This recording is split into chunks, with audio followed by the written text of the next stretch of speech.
Hi everybody, welcome to my channel. I'm Jeanette and I share information about solo trips I have taken and solo trips that I'm planning to take to help you start thinking about and planning your own solo travel. One of the most memorable solo trips I've taken was last year. I went to the 2024 Olympics in Paris and it was amazing. It was a bucket list trip. I always wanted to go to an Olympics. And every time I thought about going, whether it was in the United States or in another country, I kind of stopped at thinking about it. I just thought there was too much involved to try to plan to get there and know where to get tickets and all of that. And I never looked into it. But last year it was going to be in Paris, and that was my time because come on, it's Paris. So what's the first thing that I did to plan my solo trip to the Olympics is I hit Google because I didn't know anything about going to an Olympics. And when I don't know something about travel, that's usually where I start. I go to Google these days now, sometimes Chat GPT, and I kept it simple. I just typed in 2024 Olympics, and the first thing that popped up was the official Olympics website, which was a gold mine.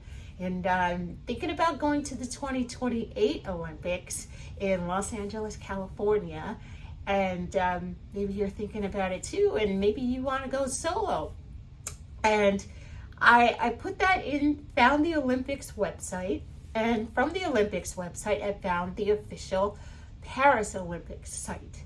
And if you go on to Olympics.com right now, you'll find the official LA 2028 Games official website. Now, I know you're probably thinking, it's 2028.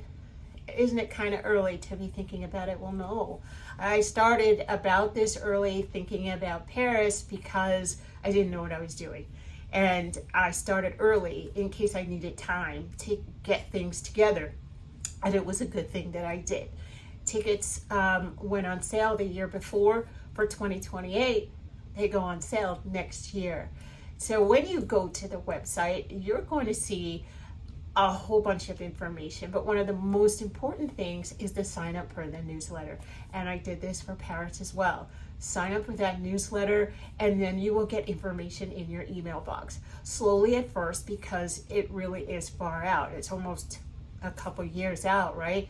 But not a couple years out from ticket sales, but you'll start getting information. The most important information that came to me last time and will come to me this time is the registration date. You must register to get tickets if you want to get tickets early. You register for tickets, the ticket lottery, and then if you get selected for that lottery, you get a time slot to buy your tickets, and then when your time slot opens, don't miss it. I'm telling you, don't miss it, because you may wait for general ticket sales and the events you wanted to go to are all sold out. But you get your time slot, you go buy tickets. And this is also explained on the website, and you can see that information now for 2028. And I was able to get a time slot, purchase my tickets. Last time they used an app. I'm sure that they'll use an app again this time. All that information will be in your newsletter. It will be on the website.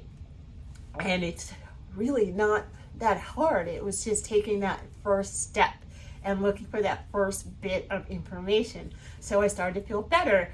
Maybe I can do this and go to the Olympics on my own. So after I did that, I started thinking about, where am I going to stay? Now, I have been to Paris a few times, stayed in hotels, stayed in Airbnbs, and I thought to myself, I'm probably going to want to stay a while, if not for the whole Olympics, maybe going early, maybe stay late. And when I go on a trip and it's an extended stay, personally, I like to stay in Airbnb. Hotels are nice. I do like hotels, but Airbnb, I can often have more room if I'm staying for weeks at a time. I can go to the market, I can cook. It's just more comfortable for an extended stay. And I also knew that hotel rooms often in Europe, not just in Paris, can be really small. And even though I'm traveling solo, I do like to have a bit of room. So, you can spread out and unpack your bags. And so the next thing I did, still, even though it was far out and I didn't know a lot about Paris neighborhoods, I just casually started looking on Airbnb to find different places, different choices to stay. And to my surprise, even that far out, over a year, hosts or owners were already advertising their places for the Olympic Games. And I did read that can book up fast around town, which makes sense no matter where the Olympics are. So I still started looking casually or looking at different offerings, and whenever I looked at one that I thought, well, that looks comfortable and maybe that'll work, I started looking at what the host posted about where the place is, then hit Google and started looking to see what kind of public transportation was around that Airbnb. And I do that no matter where I'm going, whether I'm going for 2 days or 2 weeks. I always check to see what kind of public transportation is around, because I don't always want a car. Maybe it's in a city with the dense population or whatever, but I always look to see how far, and that can be important not just to get around town, but if you decide to use public transportation to get to and from the airport, you don't want to have to drag your bags, half a mile to get to your Airbnb, or from the Airbnb to public transportation. So I check that out, and then I check out the neighborhood, start Googling, try to take a look and see what's around the neighborhood, and definitely read all the reviews for the Airbnbs. Always read the reviews. Always read the reviews and look at the pictures, and just take a look around and get as much information as you can. If there's something that you want to know about the place, and oftentimes people don't do this, you can contact that host through Airbnb even before you book it.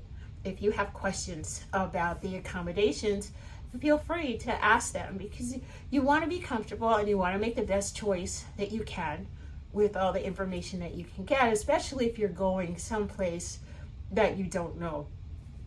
Now, I thought about the games, I thought about the city, and I thought, I don't really like huge crowds, and it's probably going to be really crowded. It's the Olympics, right? So for me, I prefer to stay outside the city. So I started looking and Googling Paris suburbs and looking at how far out some were. Would I be able to get in and out of the city for events easily from that? And by doing that, I then looked at places in the areas that I found that I knew were suburbs on Airbnb. And I finally found a place that I thought would work. And it was a year out, I booked this place. Now, normally I don't book a hotel or an Airbnb that far out, but because it was the Olympics and I really didn't know, I booked it about 12 months out. And it was a good thing that I did, because things did start to book up, prices went up and down. To be honest, I heard some people had problems with booking and hosts canceling, and then people scrambling trying to find another place.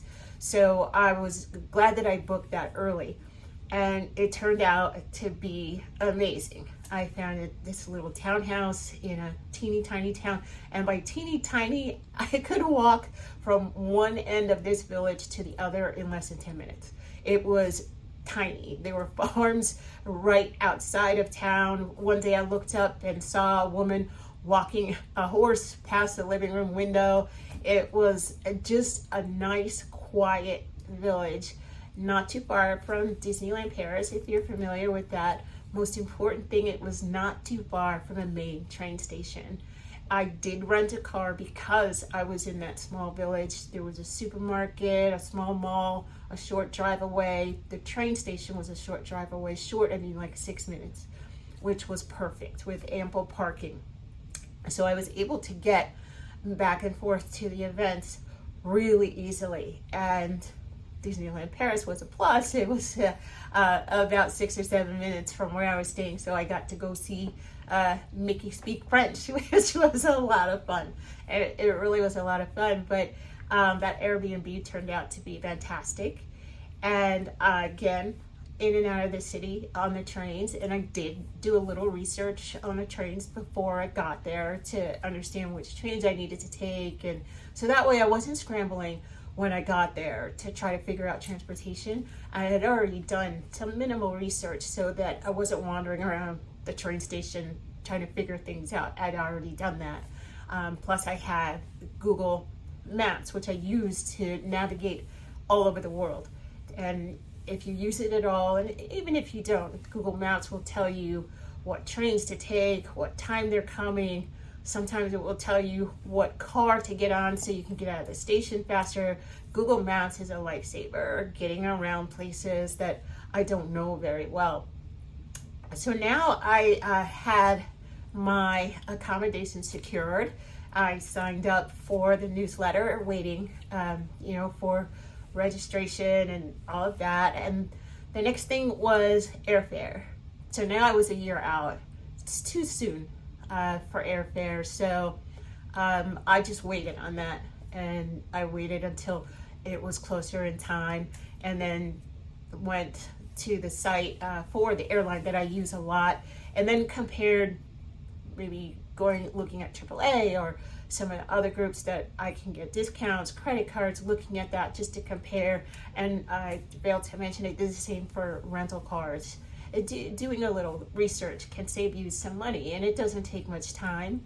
Look at, some people use Expedia and some other things. I don't use that, but I am aware that a couple of groups like maybe AAA or AARP or some other groups or organizations, they will use Expedia behind their website, but to go directly to Expedia, I don't know much about that. I don't use those sites, or Priceline or Price.com. I don't use those, so I don't really know much about those. I typically go to the source, to the airline, to the rental car company, but sometimes I can find discounts going through other things, and especially if you have points or miles, you're going to use that, and always check that to see which one makes more sense.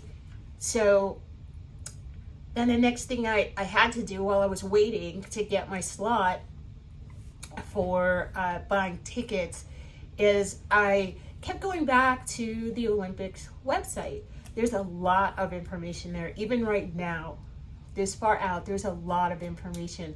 And one of the important things I thought, again, because it was my first time, so not really sure what to do, I saw that the schedule for the events was already up. And if you go online now, you'll find the schedule for the events for LA in 2028.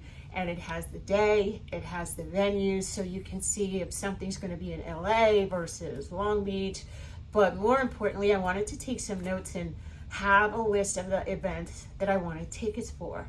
So then when the tickets did drop, I was already organized, and I could go in and look for those specific events instead of scrambling around the site or the app or whatever it is they're going to use. And also importantly, not more importantly, I had alternates. So if I wanted to get gymnastics tickets, and when I went online to buy my tickets, if they were all sold out, well, what else? What other events are at that day and time that I can try to get tickets for that I might want to see? When I went to Paris, I was lucky. I got almost all of the tickets I wanted, mostly tennis, which is my love. I got to see some volleyball, sailing, track and field. I did want to see gymnastics.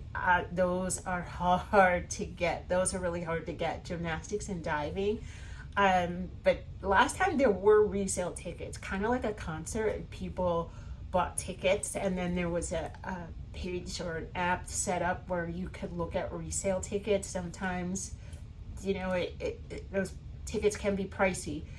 They can be pricey anyway, just like like a concert. If you're sitting on the floor of a concert, those tickets are going to be more expensive than if you're up in nosebleed.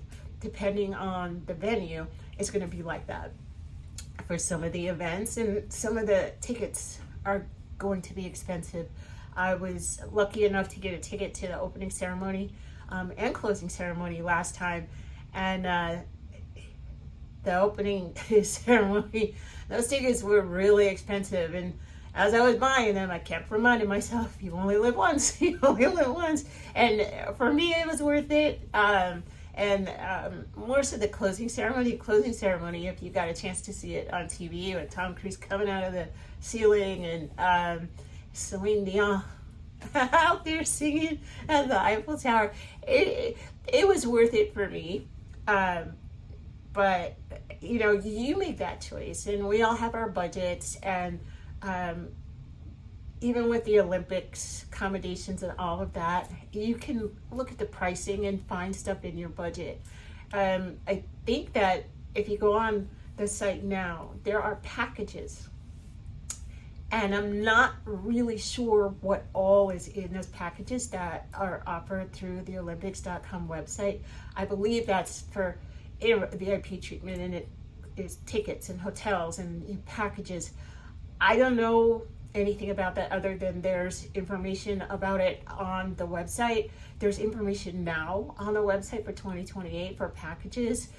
From what I saw, you could put down $1,000 or a $10,000 deposit, and I'm sure those packages are very different for looking at the pricing, and you can find more information on the website. Some people like that, to have other people plan it and put all that together. I do know that there are travel agents and other organizations out there that were putting together packages as well and selling them for the games. And again, I didn't do that. I planned it all on my own and figured it out as I went. So I'm trying to help you so you can plan your trip to the 2028 Olympics. And it wasn't that hard, and it was a lot of fun figuring it out. I learned a lot and saw a lot. So after I figured out what events I wanted to go to, and while I was waiting, since I was going to go in early, I thought a little bit about what I wanted to do in that time, other than to check out the train routes and that kind of thing. But I didn't really plan anything extra that I was going to do while I was there, because I was going to be there for a long time and I was going in early. I knew that I could just check things out when I got there, certain things. I wanted to go to Monet's house. I checked that out once I got there and got tickets. But in hindsight, I will tell you, if there's something popular like that, it's Monet's house, which if you go to Paris and you haven't been there, it's outside of Paris. In Giverny, a small village. It's beautiful. It was my first time going there, and if you've ever seen his paintings, the water lilies, it all makes sense when you go to his house, and the gardens is just gorgeous. And another tip, if you go, get your tickets early. I got lucky, and I found a ticket for first thing in the morning, and it was almost sold out. I found it online the day before, so that wasn't too smart. I should have something popular like that. I definitely should have gotten a ticket earlier. And I also got lucky. It was first thing in the morning. If you go first thing in the morning. I got there and was able to enjoy the gardens when it was empty. By the time I was leaving the house, it was swamped, and it really was hard to enjoy it with so many people moving through, because it is quite popular, but beautiful. So if you haven't been there and you're going that way, I hope you get to go. I did buy a ticket early for Disneyland, only because I found a discount if I bought my ticket early. So I did that. I went out to the Champagne area. If you've ever had the orange label champagne of Veuve Clicquot, the Champagne house is in Champagne, in the Champagne region in France, which isn't that far from Paris. I was able to drive there, and I got to go, and I looked it up a couple days before. I was able to get a ticket for a tour, and I went. Another thing that I like to do in many cities all over the world is food tours. Sometimes you're not going to find the best restaurants, the best food, because you don't know. You're not from there. And yes, you can Google, but it's often better to find out from locals, and the people giving the food tours are locals. So I like to do the food tours. You get to try things at restaurants you probably wouldn't find. The best part is you get to ask the tour guide for recommendations for other restaurants that you can go to during your stay, and you will get recommendations for off-the-wall places that only locals go to, and you will have amazing and inexpensive meals rather than going to where all the tourists go, and the food is usually okay, but not spectacular. And so I like to do that. Another thing I like to do is cooking classes. That's always fun. You get to try local cuisine that you make yourself, and then when you go home, you usually have a recipe card. You've already had the experience making it. You've asked the chef all kinds of questions about how to make it, and you meet other people. The food tours and the cooking classes are a really good way to meet people and talk to people if you want to when you're traveling solo and you've already got something in common, food, right? Otherwise, you wouldn't be on the tour or in the cooking class. And I've met and had a good time with some of the nicest people in those classes, and it's nicer to meet people, strangers, when you're in a small groups. Usually those food tours and the cooking classes, they're small groups, and especially if you're a little not so outgoing, but you want to talk to people, or just be around people for a little bit, especially if you're traveling solo for a while. It's a nice way to do it, and spend the afternoon or morning or whatever it is with some folks. And sometimes you may strike up a friendship and decide to try one of the restaurants that the tour guide recommended while you're both in town. I've done that as well, and it can be a lot of fun. I've also done the same with museum tours. Usually now you can go through a museum tour on your own with the headphones and just do the audio tour, which I do that a lot.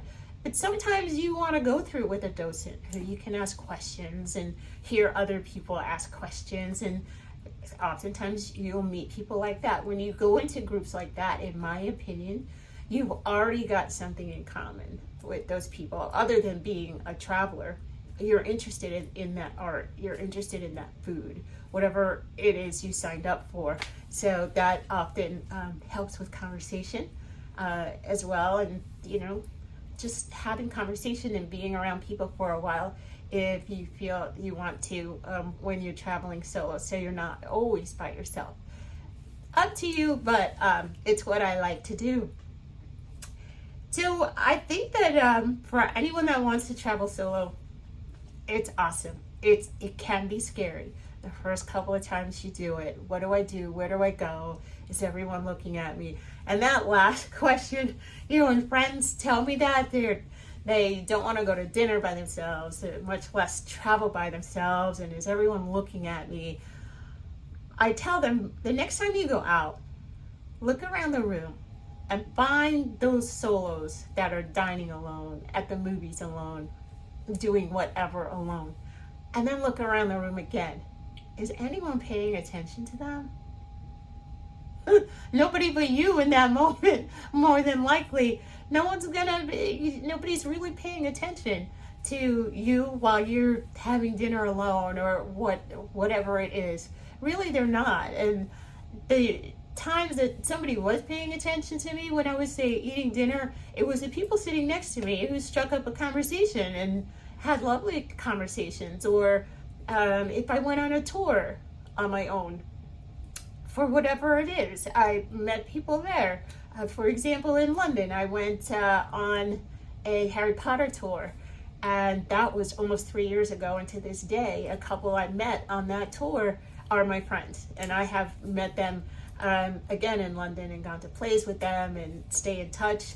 It's, nobody's really paying attention to you and other than to, strike up a conversation because you look interesting. So it will be scary, can be scary. Am I doing the right thing, going the right place? People will help you. I've never been on a solo trip where I needed help and no one helped me. You make sure that you stay safe just the way you would at home. I don't walk down a dark alley at night by myself at home, so I'm not going to do it anywhere else. I don't care how safe the country is supposed to be. You just keep your wits about you and you'll be okay. As far as not knowing where to start, I always tell my friends, Google it. Honestly, start there. You will find people who have posted things. You will find TripAdvisor. You will find, if you so choose to use those search engines and travel reservations sites, use that. Go on websites like for the Olympics. Find the website for whatever it is you want to do.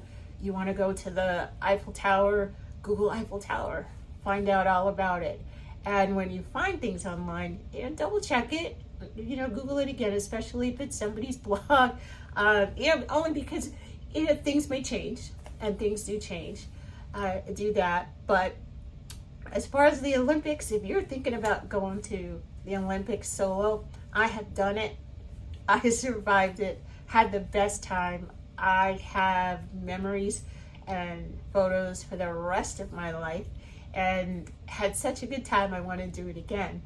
And you can too. You really can. So, all right, solo folks, start looking around, figuring out what events you want to go to because you're going to the LA 2028 Olympics. And as I like to say, you only live once, YOLO, so solo. Savor opportunities life offers. So get out there, go solo. I promise you will have a wonderful time. If you have any questions or comments, put them below in the comments and I will respond to you. Let me know how you're feeling and let me know how your planning is going. It's going to be a great time. I'll see you next time.